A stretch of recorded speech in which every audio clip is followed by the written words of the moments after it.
Hi everyone, I'm back to tell you about new story. Kali ini, ruang review akan membawakan alur cerita yang jujur dan berbau full spoiler. Di mana konten ini memang diperuntukkan bagi yang hanya ingin tahu alur cerita sebuah film. Jika kalian suka bisa like, share, comments, and subscribe. Karena dengan semua itu kalian sudah membantu untuk menghidupkan tungku kami. Terima kasih, semoga konten ini membuat Anda terus rebahan.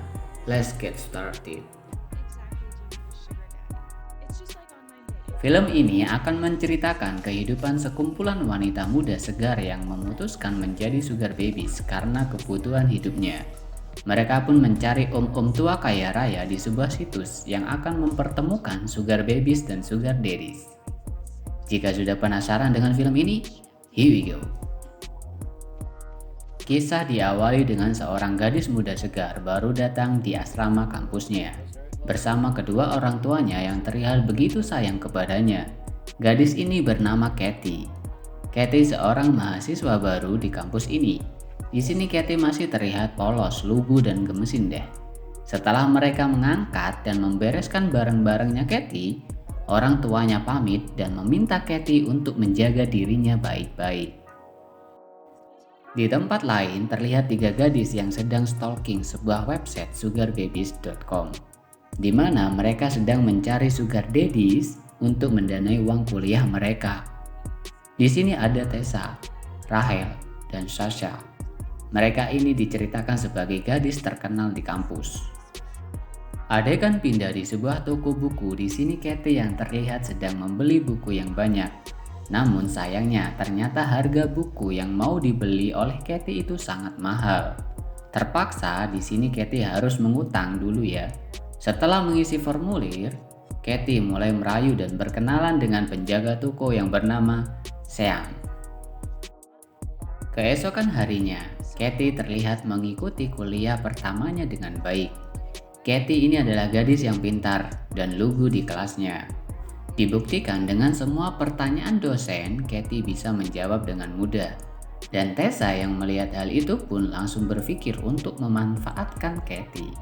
Mereka pun berkenalan setelah jam pelajaran selesai. Adegan selanjutnya diperlihatkan Rachel sedang melayani om-om langganannya dengan tujuan untuk mendapatkan uang semata. Rachel pun menceritakan apa yang dia mau dan tujuan hidupnya untuk menjadi seorang asisten. Berbeda dengan Tessa, di sini Tessa sedang melayani om-om yang bernama Theo hanya sebatas untuk mendapatkan kemewahan saja.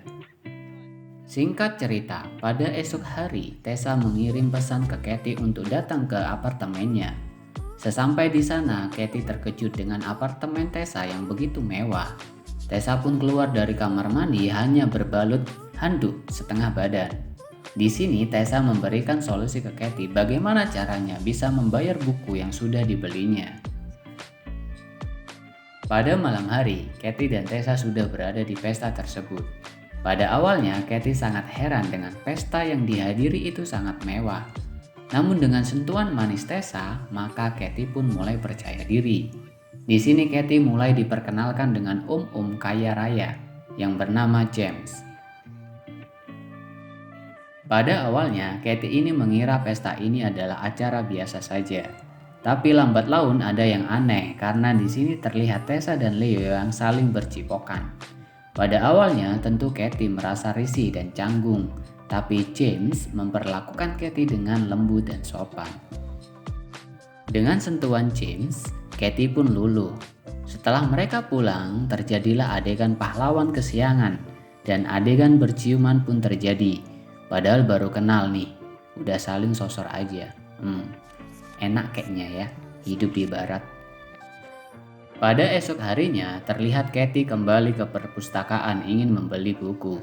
Ketika dia ingin membayar buku, betapa kagetnya Kathy ini karena ternyata semua hutang bukunya telah dibayar oleh seseorang. Siapakah dia? Setelah dicek, ternyata yang membayar semua itu adalah James. Kathy pun curiga dengan Tessa. Dia pun mendatangi Tessa dengan marah karena telah membocorkan info pribadinya ini. Lalu disinilah semua dijelaskan bahwa hubungan Katie dan James ini adalah sebuah bisnis yang dijalankan dengan mudah. Alias Tessa menawari Katie untuk menjual dirinya, karena memang Tessa bersama teman-temannya melakukan hal tersebut. Tapi, lagi-lagi Katie yang baik dan lugu ini menganggap semua itu dosa besar yang harus dihindari. Sementara itu terlihat Rachel sedang melayani om-om langganannya. Mereka ini lumayan suci, jadi si om ini hanya meminta Rachel untuk membantunya untuk menganalisa proyek bisnisnya saja. Yang mana hal ini membuat Rachel begitu senang karena memang begitulah yang dia inginkan. Kembali ke Katie pada sore hari, terlihat Katie yang sedang berbicara dengan dosennya. Di sini si dosen menawarkan sebuah program magang bersama perusahaan ternama di Italia. Karena Katie ini merupakan gadis cerdas. Mendengar ini, Katie pun langsung merasa bahagia. Tapi ada satu hal yang kurang. Dia membutuhkan dana yang sangat besar, yaitu 8 juta rupiah untuk tinggal di Italia. Hal ini membuat Katie harus berpikir keras karena dia pun memang gak punya uang sebanyak itu. Dia berusaha menelpon orang tuanya, tapi kenyataannya orang tuanya tidak punya uang sebanyak itu pula. Singkat cerita, Tessa pun teringat kepada James, om-om kaya raya yang bisa memberikan Katie segalanya. Singkat cerita, pada malam hari Katie dan James bertemu. Dengan lugunya, Katie langsung mengatakan bahwa dia butuh uang 80 juta untuk menjalankan sebuah program magang di Italia. Dan bagi James, angka tersebut bukan sesuatu yang banyak. Dia pun akan memberikan Katie uang tersebut asal Katie mau memberikan apa saja yang dia mau. Jika mau lihat adegannya, tonton filmnya. Setelah sepakat dengan kontrak dan melakukan adegan ranjang, kehidupan Katie mulai berubah. Yang awalnya miskin, gak fashionable, ini dengan seketika mempunyai banyak barang-barang mahal. Tentunya semua ini hadiah dari James. Dari sini, Katie pun mulai bergaul dengan Tessa dan kawan-kawannya di sebuah restoran mewah. Ini semua hasil dari Katie yang menjalani hubungan dengan James. Hingga akhirnya Katie bilang kalau dia mulai suka ke James bukan karena sekedar uang saja, tapi karena dia memang sudah nyaman dan cinta kepada James. James pun yang mendengar itu sangat tersentuh dan bahagia. Sementara itu, pada esok harinya terlihat Tessa dan Leo yang berdebat mengenai kartu kredit yang sudah dihabiskan oleh Tessa hanya untuk berfoya-foya saja. Namun Tessa mengatakan bahwa uang sebanyak itu digunakan untuk mentraktir orang-orang penting. Karena memang di sini cita-cita Tessa ini adalah menjadi model, maka dia butuh modal besar. Namun tetap saja, Leo ini masih kesal dengan Tessa yang selalu menghambur-hamburkan uangnya. Maka di sini Tessa pun mengancam bahwa dia akan pergi ke luar kota dan jauh meninggalkan Leo selama-lamanya. Mendengar hal itu, Leo pun seakan-akan takut kehilangan dan kesepian. Dengan rayuan maut, Leo mengatakan bahwa dia akan membelikan Tessa sebuah mobil. Maka Tessa pun tidak jadi pergi dan mereka pun baikan. Beradu mulut lagi nih. Setelah 2 minggu, di sini diceritakan bahwa Katie tiba-tiba ditinggal oleh James. Katie pun curhat ke Tessa. Tessa memberitahu bahwa seorang seperti James ini ingin dimanja dan dikejar-kejar. Tessa menyarankan untuk bertemu dengan James dan memohon-mohon ke James dengan rayuan manjanya. Malam hari pun tiba di mana Katie sedang menunggu kedatangan James. Namun setelah ditunggu cukup lama, ternyata bukan James yang datang, melainkan temannya. Dan setelah Katie bertanya-tanya, James ini sudah tidak mau lagi dengan Katie. Sebagai gantinya, sekarang Katie ini dilempar ke om-om lain.